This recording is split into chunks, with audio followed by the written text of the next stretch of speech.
우리가 주변 사람들에게 인정받고 사는 것은 참으로 기분 좋은 일입니다. 더구나 내가 존경하는 어른, 세상 사람들이 인정하는, 존경하는 인물로부터 내가 인정받는다면 참으로 행복한 일입니다. 그런데 온 우주의 주인 되신, 나를 위해서 죽어주시고 부활하셨고 지금도 나를 위하여 중보 기도하고 계시는 그분에게 인정을 받는다면 참으로 그 인생은 성공하는 인생이라고 볼 수가 있습니다. 성경에는 2618명의 인물이 등장하는, 그 중에 다윗의 이름이 1107번 기록되어 있습니다.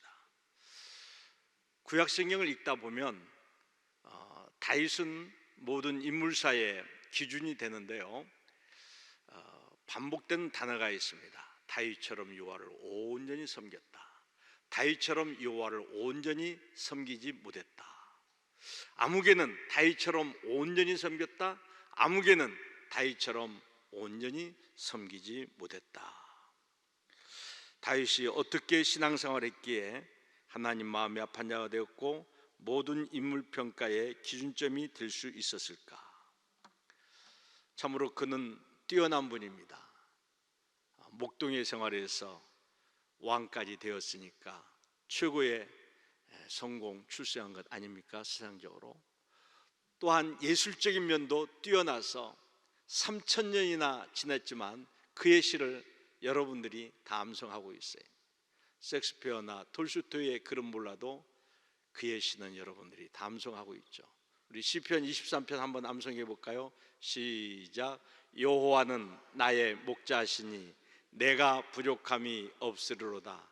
그가 나를 푸른 풀밭에 누이시며 쉴만한 풀밭으로 인도하시는도다. 할렐루야. 여러분 표정 보니까 다 암송할 것 같아. 6절까지. 아니 그 이상도 암송하신 분들이 있죠. 또 그의 수금 실력은 청와대에 들어가서 연주할 정도로 아주 뛰어납니다. 그뿐만 아니라 이 주먹짱이에요. 세계 격투기 챔피언이나 프로레슬러 챔피언도 사자와 곰을 때려잡았다는 얘기는 아직 못 들어본 것 같아요. 그런데 다윗은 적어도 2번 이상 사자와 곰을 때려잡은 것 같습니다. 아주 멋진 사람이에요. 그뿐만 아니라 남북 이스라엘을 통일하고 통일 대통령으로, 통일 왕으로서 그 당시 이스라엘을 중동의 최고의 나라로, 오늘 세계 패권을 잡는 그러한 왕으로 그 리더십이 뛰어났어요. 또 성경을 보면 그는 하나님의 사랑이 너무 감격해서 자기의 전 재산을, 성서학자들은 수천억을 내놨다 그럽니다. 그래서 솔로몬 성전을 지었어요. 이러한 헌신과 희생 때문에 하나님께서 기뻐하셨겠지만 그러한 일을 통해서 모든 인물평가의 기준점은 되었다라고 볼 수가 없습니다. 만약 그렇다면 저와 여러분은 그런 은사가 없기 때문에, 능력이 없기 때문에 우리는 엄매 기죽습니다. 기죽을 수밖에 없어요. 그러나 이 다윗이 하나님 마음에 합하고 모든 인물평가의 기준점이 된 그 이유를 알게 된다면 어느 누구든지 가난해도 병들어도 어떤 실패와 아픔이 있어도 GNP 100불 이하의 사람, 저 아프리카 어느 누구라도 하나님 앞에 기쁘게 나아갈 수 있는 길을 여러분들에게 소개하려고 합니다. 저는 다윗의 그 시에서 정말 그가 하나님 마음에 합한 그 이유를 발견할 수 있었는데요, 한번 따라서 해볼까요? 종일 저녁 식사 안 하신 모양이네. 저는 우리 담임 목사님이 맛있는 거 사주어서 잘 먹었는데 종일 더 적어요. 증대에 오시면 여름에는 그냥 해변가에 데리고 모시고 가서 그냥 거기 굴리면 머드팩도 하고 참 좋은데, 다시 한번 크게 따라서 합니다. 종일토록 날마다 항상. 다윗은 예배자입니다. 경배자입니다. 시간만 있으면 주님 사랑해요, 주님 찬양해요, 주님이 최고예요, 주님 없이는 못 살아요, 주님 없이는 나는 아무것도 아니에요. 찬양하고 고백하고 말씀을 선포하고. 다윗은 그 왕 대통령 그 직임이 얼마나 바쁩니까? 자기 시간이 없는 거예요. 비서가 15분 단위 10분 단위로 시간 체크를 해주는 그러한 곳인데, 그러나 시간을 내어서, 아니 시간을 만들어서 다윗은 마음껏 종일토록 항상 날마다 찬양했다고 시편은 기록하고 있습니다. 우리가 다윗처럼 무엇을 못 이룬다 할지라도, 무엇을 소유하지 못한다 할지라도, 어떤 희생과 헌신이 좀 부족하다 할지라도 예배 생활은 누구나 할 수 있어요. 할렐루야. 우리가 길을 걸어가면서, 차 타고 가면서, 직장에서, 일터에서, 사업터에서 식사하시면서 24시간 늘 주님 안에서 주님과 교제하면서, 사도 바울이 in Christ, 주님과 함께, 주님과 연합해서, 주님과 더불어 늘 주님 안에 거하는 사도 바울도 예배자였어요. 여러분, 사도행전 13장 36절에 보면 22절에는 내 마음에 합한 자라, 내 마음에 맞는 자라, 내 뜻을 다 이루리라 그랬는데 36절에 보니까 다윗이 하나님의 뜻을 따라 살다가 잠들었고 그랬어요. 물론 통일시킨 리더십도 훌륭하고, 여러 가지 성전 건축한 것도 귀하고, 그러나 하나님의 더 깊은 관심은, 더 흡족해 했던 것은 다윗의 예배와 경배 생활인 줄 믿으시기 바랍니다. 제가 몇 년 전에 어떤 NGO 간부하고 대화를 한 적이 있습니다. 이분은 국제적으로 문제 있는 곳에 자기 자비량에서 쫓아갑니다. 생명을 걸고 그들을 목숨을 구출해 줍니다. 먹을 것을 주고 입을 것을, 잘 곳을 해결해 줍니다. 참으로 귀한 일을 합니다. 너무너무 바쁘게 합니다. 잠잘 시간도 없이 이 일을 하고 있어요. 그런데 언제 저에게 그런 얘기를 해요. 목사님, 제가 보람은 느끼는데 기쁨이 없네요. 그래서 제가 그 장로님에게 이렇게 얘기했어요. 장로님, 주의 일 잠시 쉬시고 주님과 가까워지시되 예배 생활에 힘써 보세요. 한 3개월 후에 그 장로님이, 목사님, 이제 기쁨이 회복되어집니다. 기쁨이 회복되어집니다. 그러한 고백을 제가 들었습니다. 여러분, 주의 일을 하지 말라는 게 아니에요. 그러나 우선순위가 하나님이 나에게 더 요구하시는 것이 경배와 찬양, 예배 생활을 하는 사실을 믿으시기 바랍니다. 할렐루야. 순환주간입니다. 예수님의 중요한 사역이 무엇이죠? 하늘의 비밀을 깨닫고 그 비밀을 선포하는 메시지. 앉은 맹을 일으키고 눈먼 자를 보게 하고 문둥병자를 치료하고 마음에 상처받은 자를 치유하는 치유사역. 또 12제자 훈련시켜서 세계 복음화의 비전을 이루기 위해서 끊임없는 제자 훈련. 그러나 제가 볼 때 물론 그 사역도 중요했지만 우리 주님께서는 더 초점 맞추는 일이 있었는데, 설교하는 것보다, 병 고치는 것보다, 제자 훈련시키는 것보다 더 초점 맞추는 일이 있었는데, 여러분 놓치시면 안 돼요. 오늘 말씀을 하나님의 뜻에 초점 맞추고 살았어요. 하나님께서 무엇을 나에게 요구하시는가? 하나님의 선하시고 기뻐하시고 온전한 뜻이 무엇인가? 요한복음 6장 38절에 인자가 온 것은 내 뜻을 행하려 함이 아니요 나를 보내신 이의 뜻을 행하려 함이니라. 예수님이 지정의를 가지신 분이에요. 깨달음을 가지고 선포할 수 있어요. 그러나 예수님의 생애를, 사복음서를 우리가 반복해서 읽다 보면은 내 뜻을 철저히 포기했어요. 철저히 쪼갰어요. 나를 보내신 아버지 하나님의 뜻을 이루려고 몸부림쳤어요. 구약의 예언을 이루려고 몸부림쳤어요. 여러분들이 주의 일 하는 일도 중요하지만 더 중요한 것은 주님의 뜻을 이루기 위해서 우리가 주님과 깊이 교제 나누는, 그래서 사도 바울이 그의 서신에서 한 169번이나 주님 안에서, 예수 그리스도 안에서 즐겨 주님 안에서 생각하고 말하고 행동하고 늘 주님 안에 예배에 있었던 것을 기억합니다.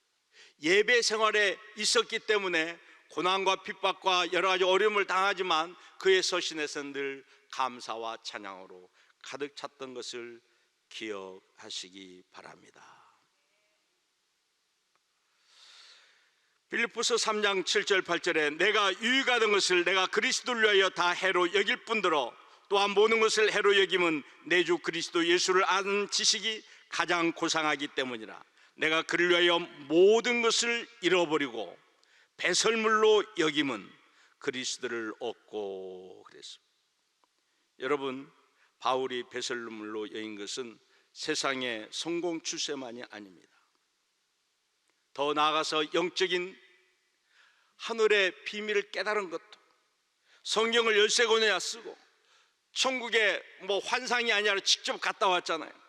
수많은 기적을 행한 것, 소아시아 그 머나먼 곳에 가서 7교회나 개척하고, 그러나 이것까지도 자랑하지 않았다는 거예요. 내세우지 않았다는 거예요. 오직 하나님의 뜻을 이루려고 그는 몸부림쳤습니다. 로마서 1장부터 11장까지는 이제 구원받는 도리에 대해서 말씀하고 12장부터 마지막 장까지는 구원받은 자의 생활을 이야기하고 있는데 12장 1절 첫 절이 뭡니까? 그러므로 형제들아 내가 하나님의 모든 자비하심으로 너희를 권하노니 너희 몸을 하나님이 기뻐하시는 거룩한 산제사로 드리라. 이는 너희의 드릴 영적 예배니라 말씀하고 있어요. 예배 생활이 하나님 앞에 우리 인간이 드릴 수 있는 최고의 행위라는 사실을 잊어서는 아니 될 줄 압니다.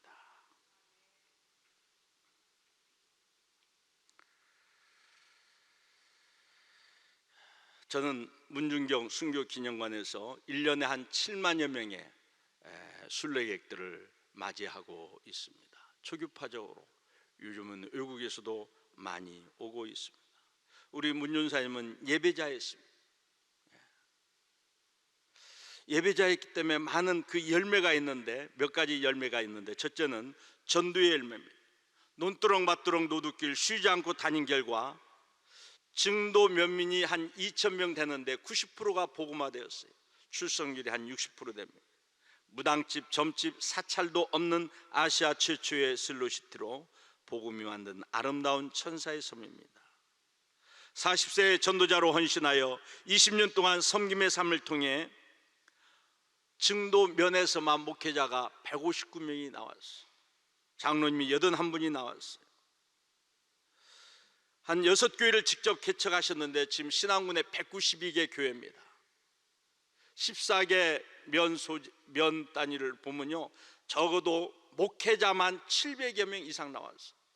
지금 이제 구체적으로 조사하고 있는 도중에 있습니다만은 이 700여 명이 192개 교회가 100% 우리 전사님이 영향력을 다 미쳤다고는 볼 수 없지만, 그러나 초교파적으로 목회자들이 문 전사님의 직접 간접 영향이었습니다. 그렇게 얘기하고 있습니다. 세계 기독교사에 없는 열매입니다. 또한 우리 문 전사님은 섬김의 열매가 있었습니다. 예수님의 마음을 가지고 신불신을 가리지 않고 배고픈 자에게 밥을, 헐벗은 자에게 옷을, 외로운 자의 친구가 되시면서 아픈 자가 있으면 환부를 쓰다듬고, 하나님 여기는 병원도 없고 약국도 없습니다. 이 사람은 돈도 없습니다. 주님이 고쳐주지 아니하면 이 사람 죽습니다. 간절히 기도하면 신기하게 병이 나았어요. 연병 장티푸스가 퍼져서 사람들이 죽어갈 때 가족들도 속수무책인데 전사의 목숨을 아끼지 않고 뛰어들어 환자들을 돌봤어요. 이러기 때문에 마을에 도박판이 벌어졌다, 싸움이 벌어졌다, 불효자식이 있다 하면 쫓아가서 호통을 치면 사납기 그지없는 사내들도 이분의 영적인 도덕적인 권위 앞에 굴복하는 일들이 수없었다라고 김중곤 목사님은 증언하고 있습니다. 치유상담가 정태기 박사는 문중경의 불같은 사랑, 불덩이 같은 몸의 언어를 기억한다. 그 부분 예수 심장을 가지고 신앙혁명, 생활혁명, 인간혁명을 일으킨 거룩한 성녀였다라고 회고하고 있습니다. 또한 많은 열매를 낳았는데요, CCC 총재였던 민족복음화 운동을 했던 우리 김중곤 박사님, 상담학의 거두이신 정태기 박사님, 합신대 신보균 총장, 한신대 고재식 총장, 한기총의 이봉성 목사님, 부흥강사 이만신 목사님, 그리고 우리 고훈 목사님과 우리 통합측 총회장이신 최영남 목사님도 간접적으로 이제 그분의 영향을 받았다라고 말씀들을 하고 계십니다. 김중곤 목사님은 2007년 전도사님의 순교 현장에 오셔서 눈물을 흘리시면서, 전도사님은 내 인생의 최대의 임팩트를 주신 분이다. 내가 신학교를 가게 되었을 때 어머니는 슬퍼하셨지만 우리 전도사님은 기뻐 뛰셨다. 등록금을 떼어주시고 내가 폐병으로 어려움에 있을 때 자신의 생명까지 내놓으려 하셨다. 내 어머니 같은 분이라고 하는 것을 저는 보고 들었습니다. 우리 김중곤 목사님의 제자들은 결국 문준사님의 제자들을 할 수 있는데, 그 대표적인 인물들이 돌아가신 옥한우 목사님, 홍정길 목사님, 하용주 목사님, 이동원 목사님, 이러한 분들입니다. 또한 우리 전도사님은 용서의 열매가 있었습니다. 전도사님이 결혼하고 14년 동안 남편은 사업에 미쳐서 가정에 잘 두르지 않았어요. 자녀가 없었어요. 14년 후에 소실을 얻어서 다른 섬에 가서 살았습니다. 시댁을 떠날 때까지, 시부모가 이제 다 돌아가시고 떠나갈 때까지 20년 동안은 눈물의 가시와 칠곡이었어요. 너무 힘들어서 남편의 사랑을 받지 못하는 여인, 버림받은 여인, 잊혀진 여인, 두 번이나 자살을 기도했어요. 그러나 36세에 하늘 보좌를 포기하고 나를 찾아오신, 나를 도와주기 위해서 나를 찾아와 주시고 나의 문제를 해결하기 위해서 대신 죽어주시고 내 곁에서 격려해 주시는 그 주님의 사랑을 체험하고 나니까 그 왼수 같은 남편이 미흡지가 않아요. 오히려 불쌍히 여기지는 거예요. 그래서 남편이 사는 동네에 첫 번째 교회를 세우고 복음을 증거했던 것을 볼 수가 있습니다. 우리 전삶의 용서의 복음은 이판일 장로님에게 전수되었고, 6.25 동란 때 장로님의 가족 13명이 순교를 했습니다. 48명이 수요 예배를 드리다가, 전시에는 가정 예배 드려도 좋을 텐데 강권적으로 예배자가 참석해야 한다. 또 바보같이 주님만 바라보고 또 순교를 그 교인들도 다 가고 있다고 생각해요. 그 자리 가면 죽을 줄 알면서 어리석게도 그 현장에 가서 함께 예배 드리다가 붙잡혀서 3km 끌려가서 대부분 생매장 당해서 죽임을 당했습니다. 이판일 장로님의 가족 13명이 죽으면서 다행히 큰아들 이인재 집사가 목포에서 분가해서 살고 있었기 때문에 난리를 피할 수 있었어요. 이인재 집사가 해군배를 타고 들어왔습니다. 그리고 군인들과 함께 다 그들을 색출에 붙잡아 놨습니다. 내일이면 저놈들을 다 죽여야 했다, 그렇게 생각하고 있습니다. 네, 그날 밤 기도하는 가운데 두 분의 음성을 듣습니다. 우리 문전사님의 음성입니다. 늘 평소에 하시던 메시지, 용서하고 사랑해야 하나님 기뻐하신다. 또 아버지의 음성이 들립니다. 얘야, 나는 저들을 다 용서했단다. 너도 용서하기를 바란다. 결국 용서하기로 이제 결정했어요. 전시기 때문에 집행관이 총을 주면서 죽이라고 했어요, 그 빨갱이들을. 그런데 총을 내려놓으면서 집행관님, 저 빨갱이들이 공산주의를 포기하고 예수 믿기로 한다면 다 살려줍시다. 집행관이 다행히 그렇게 하자고 그래서 그들을 다 구원시켜서 예수 믿게 한 줄 믿으시기 바랍니다. 할렐루야, 할렐루야. 이분이 하나님 앞에 헌신해서 평생 섬에서 사역하다가 마지막 목회를 자기 고향교회 임자진리교회에 들어올 때 주민들이 다 나와서 환영했다고 그래요. 성자가 오신다 박수를 치면서 환영했어요. 그리고 그때 교회가 3배가 부흥됐어요. 정태기 박사님은 말합니다. 용서하지 않았다면 도저히 그런 일은 있을 수 없었다.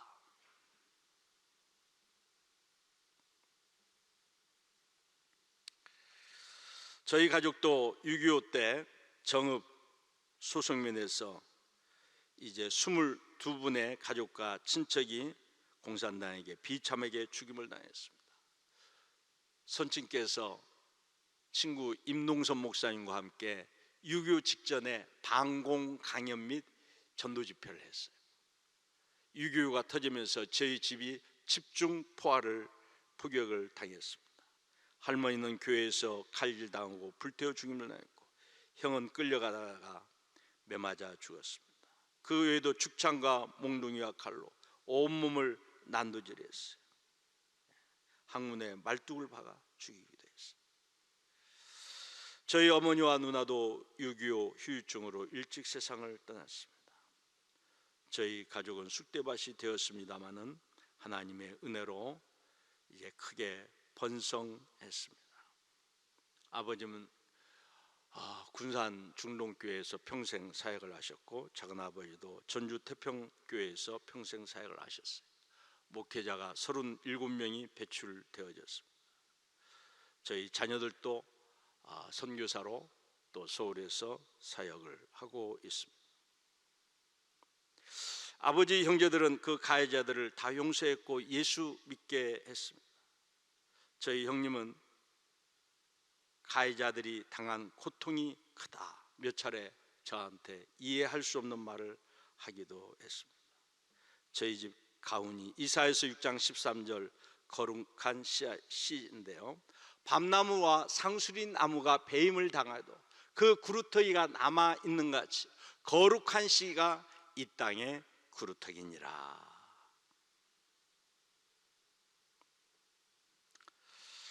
순교 신앙만이 우리 가정을 회복시키고 교회를 회복시키고 민족을 회복시킬 줄 믿으시기 바랍니다. 저는 마지막으로 성령의 역사의 현장을 좀 소개하려고 합니다. 우리가 마음은 온유로되 육신이 약해서 라는 말씀이 있어요. 우리가 순교해야지, 내가 죽어야지, 더 충성해야지. 근데 우리가 성령 충만하지 않으면, 성령 충만 받기 위해서 우리가 예배 생활이 되어지지 않으면 마음은 온유로되 육신이 약해서 변명할 수밖에 없습니다. 한국교회가 민족의 16%가 그래도 개신교인이에요. 8%가 매주 교회 출석을 해요. 그러나 김인현 1910년대 1% 그 교인들보다 전혀 힘이 없어요. 세상 사람들에게 인정을 받지 못하는 힘없는 그리스도인이 되어지고 말았습니다. 우리는 예배자가 되고 성령 충만하지 아니하면 우리가 죽을 수 없고 순교적인 삶을 살 수가 없고,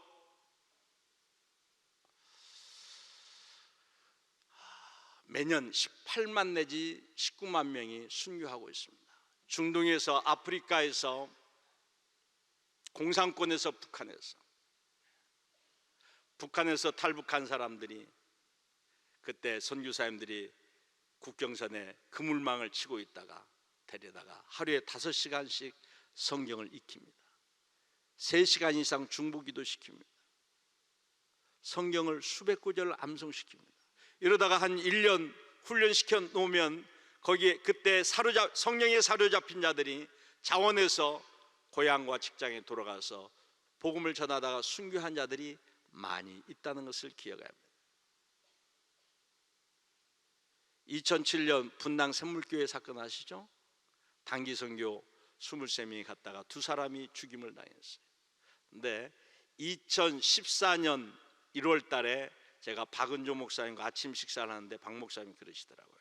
우리 교인 13명이 지금 아프간서 사역하고 있습니다. 그러다 이분들은 목숨을 내놓은 자예요. 세계 도처에 엉겹길에 복음 안에서 죽는 사람도, 순교한 사람도 있지만은 자원에서 문준사님처럼 순교한 사람들도 많이 있다는 것을 기억해야 합니다. 저는 리틀탐 의료 선교사의 그 부인의 고백을 여러분들에게 소개합니다. 리틀탐은 유능한 의사로 미국의 대학병원에서 고액의 연봉을 받으면서 안락한 생활을 하다가 주님의 사랑에 견딜 수가 없어서 이슬람 선교에 헌신합니다. 지난 30년 동안 2번이나 죽을 고비를 넘기면서도 그 현장을 떠나지 않다가 결국 10여 명의 의료인과 함께 죽임을 당했어요. 그런데 언론에 나타난 얘기입니다. 리틀탐의 부인 얘기가 나도 남편의 뒤를 따라 이 현장을 지키겠습니다. 죽겠다는 거예요. 지금 이렇게 순교를 각오한 분들이 있는데 우리가 편안하게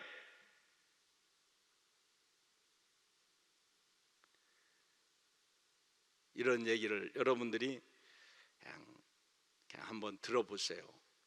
1900년도에 기독교 국가인 영국 국민의 80%가 매주 교회 출석했는데 2000년도에는 7.5%로 곤두박질했어요.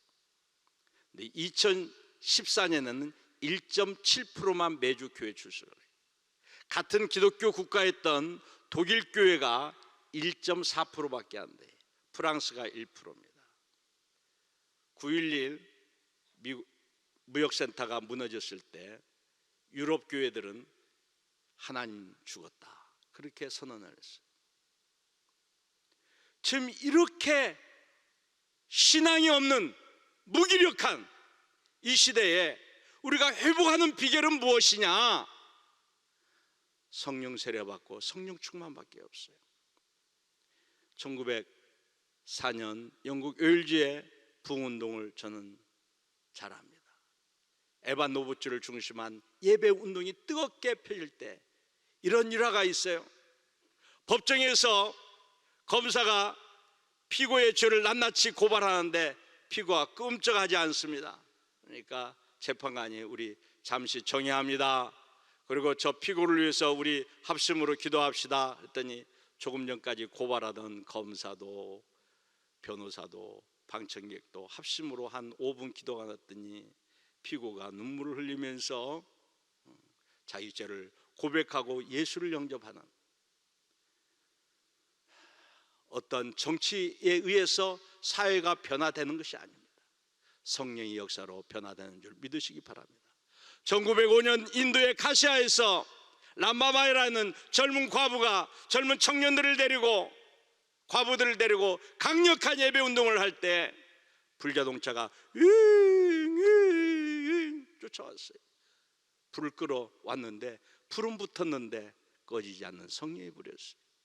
홍성교회에서도 그런 일이 있었어요. 1906년 미국의 아주사 310번지 그 창고에 성령의 불이 붙었어요. 윌리엄 시무어라는 흑인 애꾸는 무학자. 그러나 성령이 역사하실 때 수많은 이제 교수들, 변호사들, 의사들, 엘리트들이 그 앞에 거꾸러졌어요. 특별 열차가 준비되었어요. 이 한국 교회를 살리는 길이 무엇인가? 통일이 되면 뭐 할 거예요? GNP 올라가면 뭐 할 거예요? 5만 분, 7만 분, 8만 분 되면 뭐 할 거예요? 여러분, 예배하는 교회가 되지 않는다면 껍데기 교회입니다. 껍데기 신앙입니다. 하나님 전혀 관심 없어요. GNP가 올라가는 것이 문제가 아니라 정말 우리 교회가 살고 민족이 살고 시대적 사명 감당하려면 성령 충만한 오순절의 역사가 다시 재현돼야 합니다. 할렐루야. 영국 교회가 지금 막 바닥을 치고 있지만 캐직이라든지 성령의 기름 부음이 있는 곳에는 또 뜨거워져.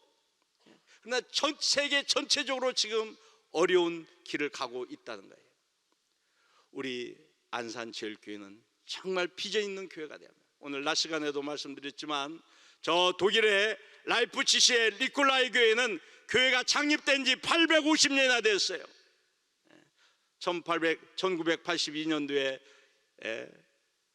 월요 기도회를 통해서 동서독을 통일시키는 위대한 일을 했어요.